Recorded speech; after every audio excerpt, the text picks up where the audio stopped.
Hello, welcome back, hope you're all doing well. Now today's case is another cold case and it dates back 4 decades. It was solved in 2017 but it actually took place in 1976.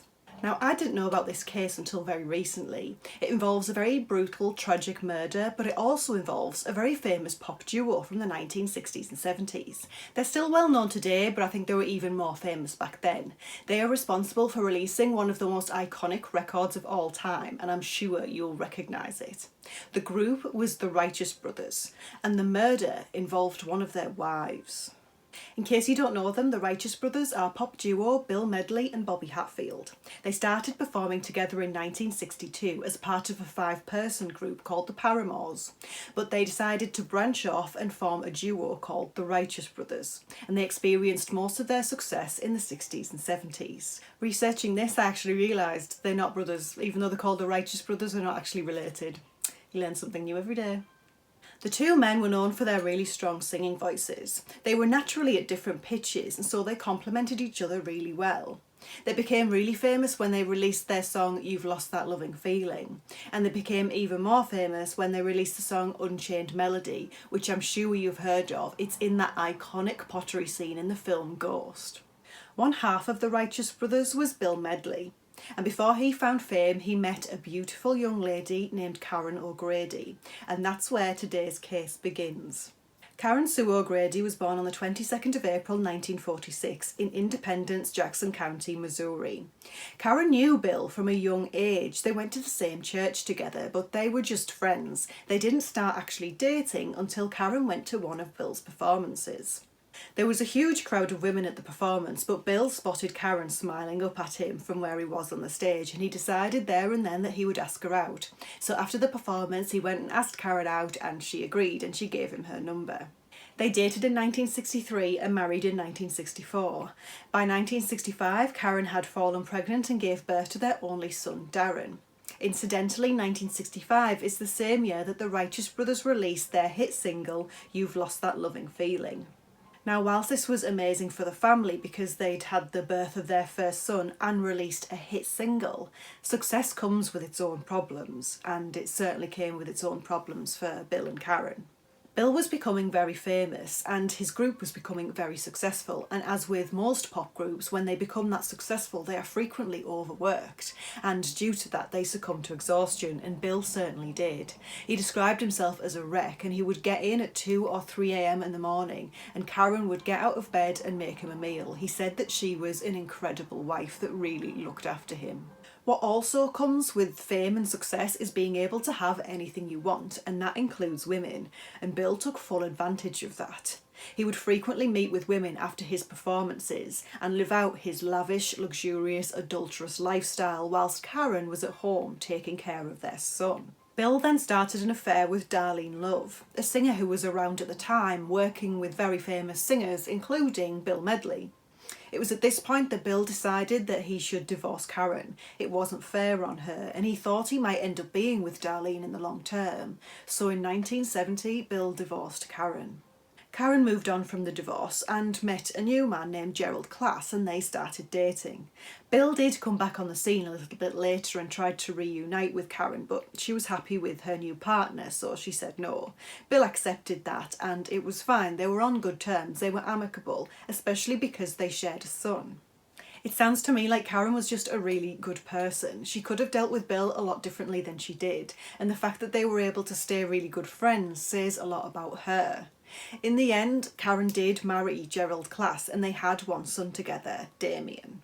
Moving forward a few years to 1976, Karen is now 32 and she's living in Hermosa Beach with her husband Gerald and her 2 sons, who are now 10 and 4. Hermosa Beach is a beachfront city in Los Angeles County, California, and it looks gorgeous. It's considered a very nice, safe place to live. On January 30th, 1976, Karen was moving around slower than usual.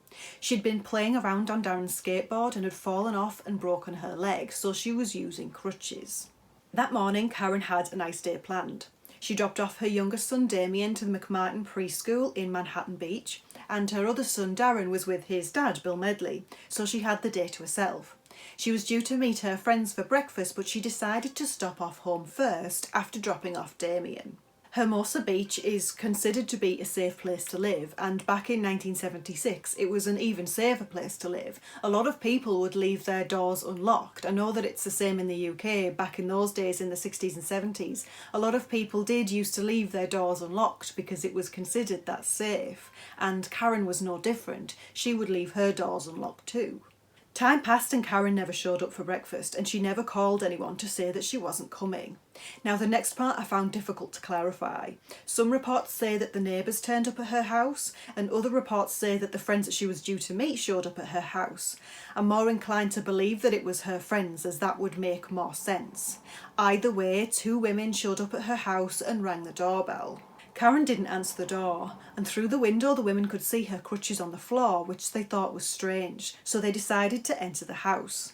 As they entered, a man was leaving, a white man with brown hair and a bushy beard. As he walked past them, he said, "Hi girls," and he left the house and walked down the street. Neither women recognised this man. As they walked further into the home, they found a horrific sight. Karen was on the floor unconscious. She'd been raped, badly beaten and strangled with her own tights. She'd clearly put up a fight because the room was a mess. It was clear that a struggle had taken place. As I said before, Karen was on crutches, so she had to fight for her life with a broken leg, and she was so brave to be able to put up the fight that she did. But of course, being on crutches made her an easier target. They called 911 and Karen was rushed into hospital. She was still unconscious and fighting for her life. Meanwhile, Bill in Lake Arrowhead, California, was at home with his son, and he was about to receive a telephone call that would change both of their lives forever. He immediately rushed to the hospital to be by Karen's side. Karen had slipped into a coma. The strangulation had cut off the oxygen to her brain for 15 minutes, so doctors warned her family that even if she survived, she would be severely brain damaged. Bill never left Karen's side. He told her that she needed to pull through for the sake of the children, and that she was loved and that she was needed. But unfortunately, Karen would never regain consciousness, and 4 days later, on the 3rd of February 1976, Karen died, aged 32 years old. Of course, this devastated everyone. Bill would look at Karen's 2 children and his heart would break. He felt angry and sad at the same time. He wanted to find the monster who killed their mother. And so did the police. Police were immediately able to rule out Karen's husband, so they put all of their attention into the person who was seen leaving Karen's house on the day that she was murdered. Unfortunately, the description was very generic. He was around 28 years old. He had brown hair. He was white. He had a medium build. He was between 5'7" and 5'9" and wearing a trench coat. That could have been any one of thousands of people in the local area. Police received more than 300 phone calls in the 6 weeks following Karen's murder, and a lot of them said that the man fitting that description was seen in the local area in the days leading up to the murder, so all signs were pointing to him. Police investigated more than 100 main suspects, and they even created a physical reconstruction made out of plaster of the main suspect in an attempt to get people to recognise him, but they weren't making much progress. So it was at this point I ended up down a real rabbit hole into a completely separate case. I'd never heard of it, but it's fascinating. Apparently it was really famous, but I felt like I couldn't just mention it as part of this case without giving you an explanation of what it actually was. So I'm just going to take a brief moment to tell you about this one, and it's really interesting. So the police, as part of Karen's case, were obliged to look into this other case to see if there was a link. This other case involved sexual abuse, the same as Karen. It was in the local area, and it also happened to be a school. And it was a school that Karen's child attended, so they needed to establish whether there was any connection between the two. This case involved the McMartin preschool in Manhattan Beach. In the 80s, in that local area, it was the most sought after school, and you had to go on a waiting list to be able to get in. That was until 1983, when a mother of one of the children who attended this school claimed that the teachers had been sexually abusing her child. The teacher in question was arrested but later released due to a lack of evidence. So the mother who'd made the initial accusation followed it up with a letter to the district attorney claiming that her child had been taking part in satanic rituals whilst at the school. She claimed that teachers had been seen flying in the air and that the child had been attending a secret satanic church. As a response to this, the police sent out a letter to the 200 plus parents of the children at this school. And in a nutshell, what it said on there was, your child might have been abused, ask them what happened, and here's a list of the things that might have been done to them. Imagine the panic and hysteria that would cause for an entire district of parents to receive a letter like that. I've left a picture of the letter up so that you can pause this video and read the whole thing if you want to. So the hysteria was immediate. Parents were having town hall meetings and calling the local police department in a blind panic. When there's no real facts and people are just left to freak out, that's when rumours and gossip starts, and it becomes very difficult to differentiate between what's real and what's rumour, and that's exactly what happened here. Rumours became rife of secret tunnels underneath the school, of orgies at car parks and at car washes, and secret abuse rooms within the school, so the parents started digging holes in the school to see if these tunnels were there and to try to find these secret abuse rooms. The hysteria resulted in more than 360 children coming forward saying they'd been abused too. Children claimed to have seen witches flying through the air. They said that they'd taken a ride in a hot air balloon. One child even pointed to a picture of movie star Chuck Norris and said that he was his abuser. 7 employees of the school, including the founder of the school, Mrs. Virginia McMartin, were arrested, and this led to one of the most infamous criminal trials in US history. It was said that the interviews were highly suggestive. They allowed the children to speculate on what might have happened, which is not considered good practice when interviewing children for criminal cases. The mother responsible for the first allegation was actually a paranoid schizophrenic and an alcoholic. Her mental stability was questioned throughout the 7-year trial, but she never turned up for one day of it. She also made accusations that her ex-husband had abused her child and that the teachers at the school had also abused her dog. That trial cost the government around $15 million, and it was the most expensive and longest legal case of all time. After 20 months, 5 out of the 7 teachers' charges were dropped, and then 3 years later another had hers dropped, and after several trials the remaining one defendant had his charges dropped too, mainly because no jury could ever decide if he was guilty or innocent and the evidence was weak. Years later, one of those children in adulthood admitted that he was never abused, and he just said he was because he felt like that was the correct answer to give. Now, none of this is to say that abuse never happened at the school. It may well have, but because there was little to no evidence and there was so much hysteria surrounding it, it meant that it was difficult to separate fact from fiction, and as a result the entire case was quashed. Anyway, that was a huge diversion, but I just wanted to tell you a little bit about that case because there was technically a very small link between that one and Karen's case, and when I read it, I just couldn't believe it, so I thought you might like to know about it. That was just a small summary. There is more information online if you'd like to read more about it. Anyway, as it happens, the police were able to rule out any link between the two cases. After ruling out the school link, the police didn't really have any other leads and no more clues came in, so the case went cold. And for 4 decades this remained a very famous unsolved murder. But one thing police could do was to hold on to the evidence from the crime scene. That evidence had DNA on it, and in 2009, when the science had become advanced enough, they were able to test that DNA, but no matches were found. They were able to rule out 5 potential suspects, but they were really no further forward.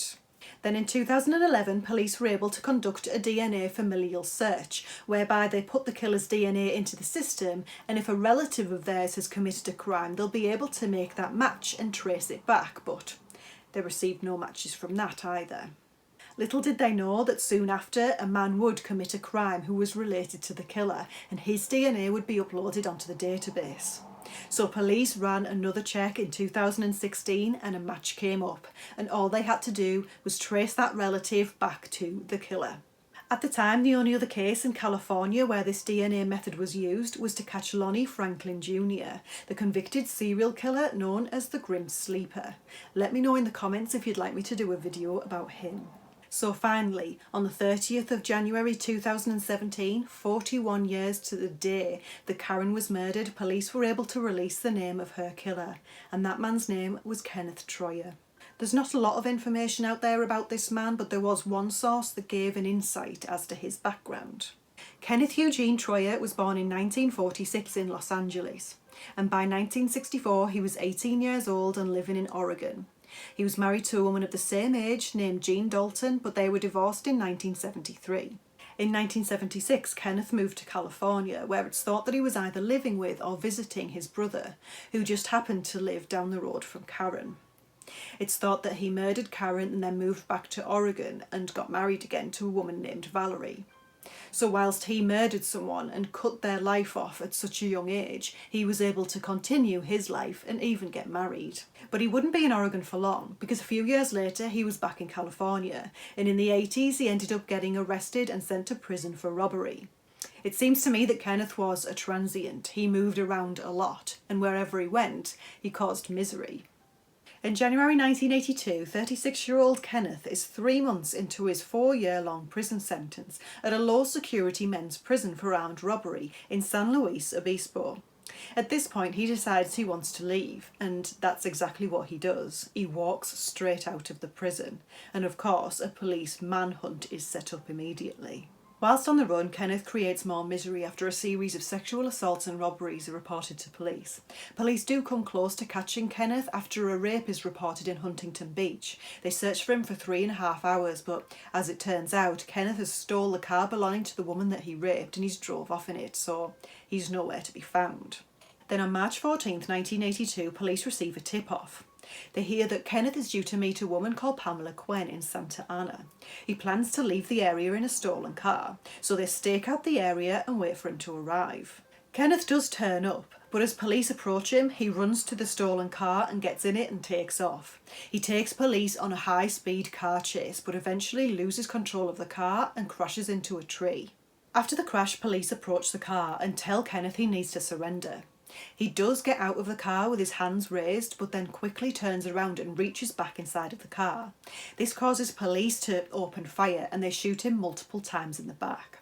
Kenneth is rushed to hospital but dies an hour later in the Western Medical Center in Santa Ana, aged 32 years old. This vile sexual predator was finally taken off the streets by police on the 14th of March 1982, 6 years after he raped and killed Karen Klaas. Unfortunately, this also meant that 41 years later, in 2017, when Kenneth's name was finally connected to this murder, he wasn't around to be arrested or sent to prison for it.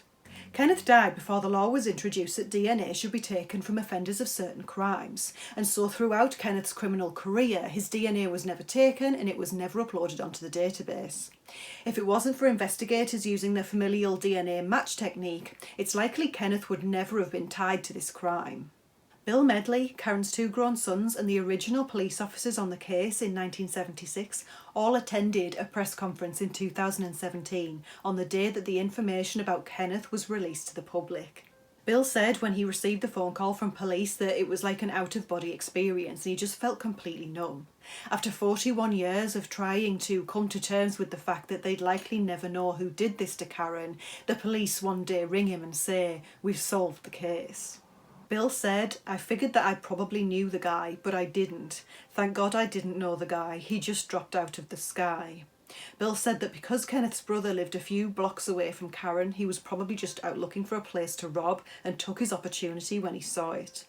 Bill said he was grateful that Kenneth was dead. He originally thought that he would want to look this person in the eye in court after what they'd done, but after all that had happened, he was glad that he didn't have to deal with him, which I totally understand. Karen's 2 sons, Darren and Damien, thanked the police for their hard work and said that they were grateful that they were able to close the book on this after finally knowing what happened. And Bill said that DNA was a wonderful thing. Bill said, "We miss Karen, and the most important thing is the boys didn't get to grow up with their mother. She would have been an incredible grandma and she was a wonderful, wonderful girl." And as for Bill Medley, he still writes and performs to this day. In 2017, he wrote a song titled "Beautiful Lady" and he dedicated it to Karen. And that's it. I hope you enjoyed this case. If you did, please give it a like and subscribe to my channel. I've got a lot more videos planned and I'd love for you to stick around to see them. Have a great day and I'll see you next time. Bye bye.